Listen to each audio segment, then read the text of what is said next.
Bismillahirrahmanirrahim. Assalamualaikum warahmatullahi wabarakatuh.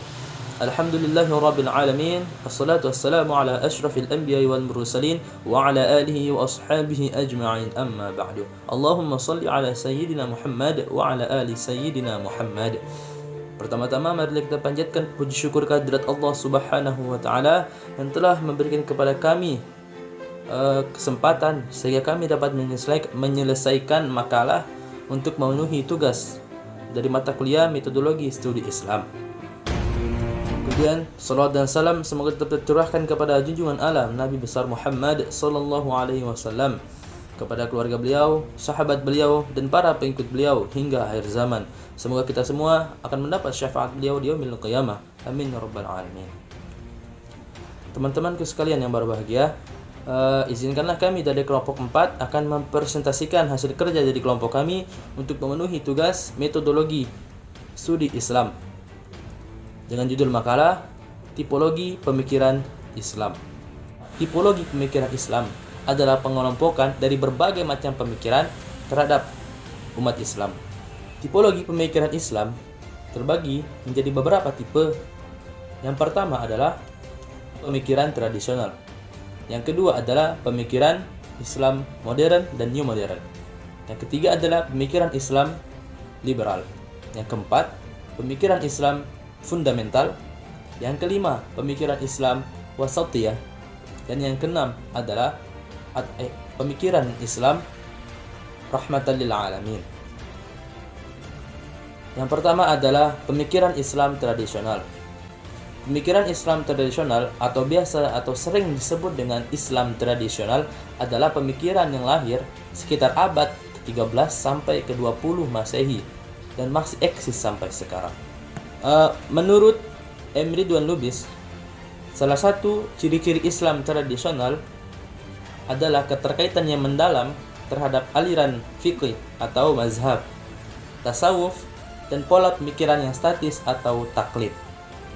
Bahwa pemikiran Islam tradisional adalah pemikiran Islam yang masih menggunakan metode acuan dengan ulama-ulama zaman dahulu atau ulama-ulama terdahulu dalam mengembangkan pemikiran Islam, walaupun sekarang telah bergeser ke arah ijtihad, namun masih dalam bentuk tertutup, artinya masih tetap dalam lingkup mazhab tertentu. Yang kedua adalah pemikiran Islam modern dan neo-modernisme. Pemikiran Islam modern berasal dari bahasa Inggris yang artinya baru atau terbaru. Dan dalam bahasa Arab dikenal dengan istilah tajdid atau pembaharuan. Jadi, dalam konteks ini pemikiran Islam modern adalah sebuah gerakan yang dilakukan dan merujuk pada pembaharuan Islam dari pemikiran-pemikiran sebelumnya. Menurut perspektif Delir Nur, yang dimaksud dengan pemikiran Islam modern adalah sebuah gerakan kembali kepada Al-Quran dan Sunnah sebagai sumber pokok ajaran Islam. Tanda-tanda dari perubahan tersebut adalah yang statis menjadi dinamis, yang tradisional menjadi rasional, yang dari fanatik menjadi luwes demokratis, dan seterusnya. Sedangkan buah dari pembaharuan yang dimaksud adalah terbaginya menjadi dua pokok. Yang pertama, purifikasi, yaitu pemurnian akidah dan ibadah dari kufarat, bid'ah, syirik, dan hal-hal yang lainnya.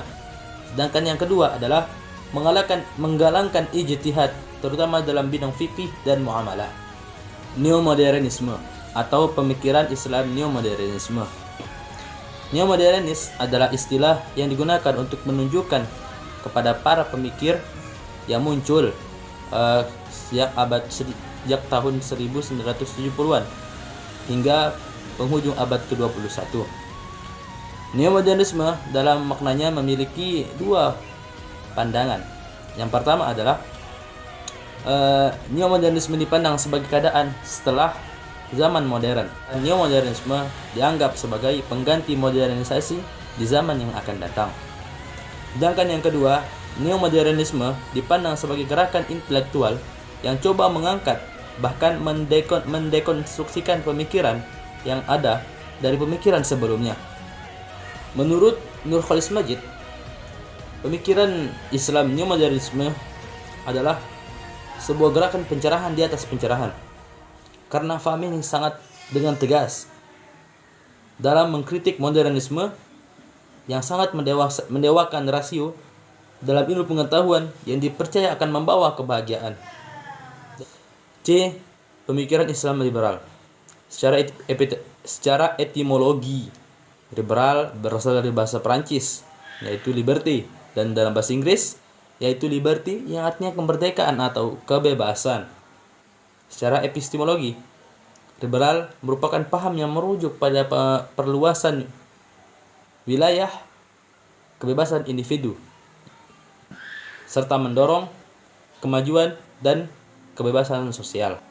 Pada dasarnya, setiap manusia memiliki kebebasannya masing-masing. Namun, kebebasan yang dimaksud adalah kebebasan yang bertanggung jawab. Karena tatanan masyarakat liberal tidak akan pernah terwujud jika rasa tanggung jawab itu tidak ada. Pemikiran Islam liberal berbeda konsepnya dengan pemikiran liberalisme yang ada di Eropa. Pola pemikiran Islam liberal mengutamakan kebebasan individual untuk mendorong kemajuan sosial.